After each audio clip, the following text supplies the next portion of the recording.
Oh my God, Toronto condo sellers, you guys need to stop doing this in 2025. What am I talking about? Well, I'm talking about a simple phenomenon I've seen so far in 2025, working on the buyer side and working on the seller side, that I think is just very misled, at least at this point in time, which is listing properties for offer night, specifically with condos. Listing condos for offer night right now is a sure recipe for disaster. Well, I'm going to explain what I exactly mean, how this is leading to a lot of terminations, why it's a huge mistake, when it can actually work, although rare, and I still won't recommend it. And while we do so, as always, I'm going to cover a bunch of condos in different buildings and what people enjoy from this channel. So let's start. What is an offer night? What is a bidding war? Well, simply put, the offer night strategy is when you artificially underprice a property to induce a bidding war, an auction style selling method with a offer presentation date. Let's say you have a unit that's worth $700,000, you price at $499,000. A bunch of people see it at $499,000. Get interested at $499,000. Maybe some of them know that it's artificially underpriced, but they talk themselves into it. Maybe $550,000, I can get it.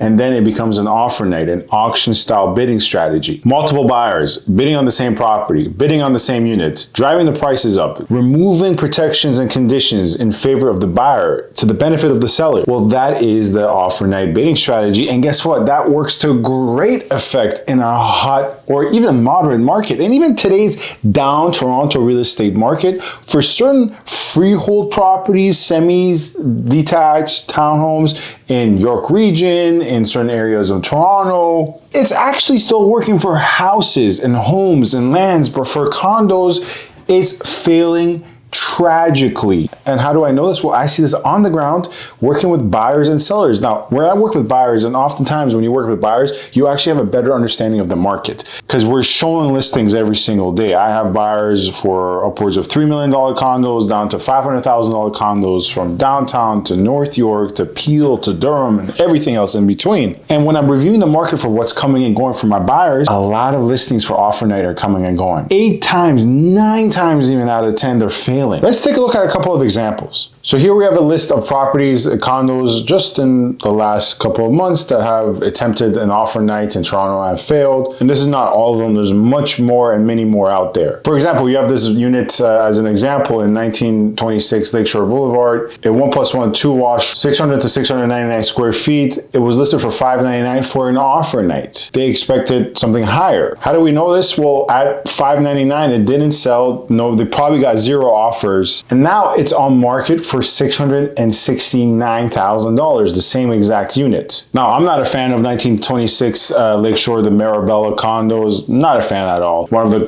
buildings I actually recommend at this stage in time clients stay away from. I'm not saying the years to come, because it's relatively a new building. I'm not saying it can't make improvements, it can become a better building, but as of this point in time, I don't like it. So that's besides the point. The point is there are many listings out there where they initially list for $499, $589, $699, and they don't end up selling an offer night because they receive no offers and they have to relist around what they believe to be fair market value or what their expectations are. That's why a lot of buyers are often confused when they look at listings online. They see something that's listed for $750, they look through the listing history and they see, well, it's listed for $750 today.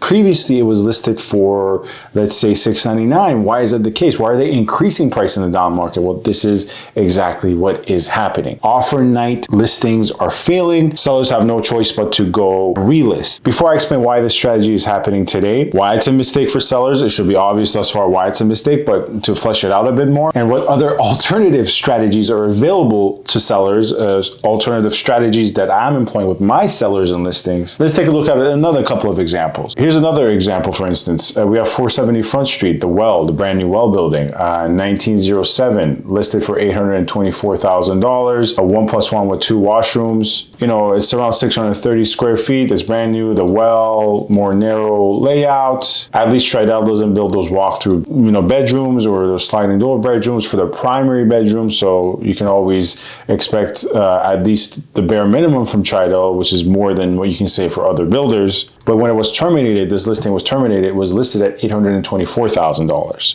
Well, as I made clear earlier on, when you look through the listing history, it'll show that the original price was $699,000. That is the price at which they expected the bidding war. An auction style offer night. And clearly it did not work because they had to relist at $824,000, and that was an obvious overprice as well. I mean, 631 square feet, $824,000. I get it, it's tried out, it's the well, but this is not the market for that right now. That's nearly, off the top of my head, I think that's nearly $1,200 a square foot. Don't do the math on that, because if I'm really off, I'm gonna look dumb. So those are just two examples. You can find countless, hundreds of those examples across the GTA, and it's failing miserably. Right now, when I see a listing for a buyer of mine, for when it's priced for an offer night, we can still see it. If it's a good fit, we'll still go and see it, but it's not gonna sell. Chances are on offer night, they're gonna get no offers, or maybe one really weak lowball offer, and they're gonna relist. And that's what I'm telling my buyers, because that's what's happening. The only exception to that is really if they underpriced it egregiously, like a price at $299 when it's worth like $700, they might get some traction, they might get some showings. But ultimately, still, you're really taking a long way to the same result. You might as well just price it at fair market value, and you're gonna get the same result, if not better. So, and it's obvious why it's a mistake. Sellers are wasting their own time, and they're wasting their buyers' times as well. And why is this happening? I am not one to blame agents on this channel. Blaming a real estate agent is the low-hanging fruit of real estate content. It's just so easy to, on TikTok, Instagram, just to make fun of realtors, although a lot of times it's justified, speaking as a realtor. So you're a long-time viewer of this channel, you know how rarely I speak ill of agents, but when I have to be honest, I have to be honest. A lot of agents, sometimes it's just easier for them to say, price it at this for an auction, and we get what we get. It's just you don't have to do as much research. You're kind of betting on what has worked in a hot or moderate market, so your job is a bit easier. You don't have to overthink it, and it kind of helps you settle with the seller's expectations. So as a result, this is why it's happening. I think some agents out there are giving pretty bad advice. My strategy has been with my listings, whether it was last year or this year, price it at fair market value, price it at what you want, or price it at what we're willing to negotiate down from, and let's see how much we can maximize returns. Doesn't mean you have to price it to sell immediately, but at least price it as something you're willing to negotiate down from. Because in today's down market,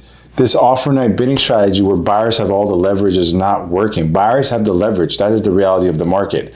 I'm telling my buyers that. I'm telling my sellers that.